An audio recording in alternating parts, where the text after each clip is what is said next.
তোমরা আমাকে বলতে শুনেছো ফেস্টিভ্যালস হলো এই পৃথিবীর সেরা সুস্বাদু চকলেট, আর এই ভিডিওতে আমরা সেই জিনিসগুলো দেখাবো যেখানে কোনো সিক্রেট থাকবে না, আর দেখাবো এটা কিভাবে তৈরি হয় আর কেনই বা এটা বেস্ট। আমি তোমাদের ফার্ম থেকে ফ্যাক্টরির জার্নি দেখাবো, আর দেখাবো কিভাবে ফেস্টিভ্যালস চকলেটগুলো তৈরি করা হয়। আর সঙ্গে থেকো, কারণ এই ভিডিওতে পরে আমি আমাদের brand new festivals flavour launch করতে চলেছি। যে চকলেট ব্র্যান্ডগুলোকে তোমরা গ্রসারি স্টোরে দেখো সেগুলো প্রায় 100 বছর পুরনো। আর যখন আমি ফেস্টিভ্যালস নিয়ে যাত্রা শুরু করি তখন আমি বুঝতে পারি বেশিরভাগ চকলেট কোম্পানি অতীতে আটকে আছে। যেভাবে ইনগ্রেডিয়েন্টস গুলোকে আনা হয়, সেগুলোকে একসাথে রাখা হয়, সবকিছুই ছিল ত্রুটিপূর্ণ। আমাদের চকলেট কিভাবে ডেভেলপ হলো সেগুলো বলার আগে তোমরা দেখবে কোথা থেকে শুরু হয়েছিল।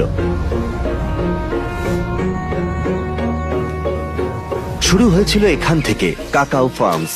এটা সেই জায়গা যেখানে চকলেট উৎপাদন হয়। এখানে কাকাও ফলগুলো বেড়ে ওঠে কাকাও গাছের ডালেতে, আর এগুলো পাকতে 5-6 মাস সময় লাগে।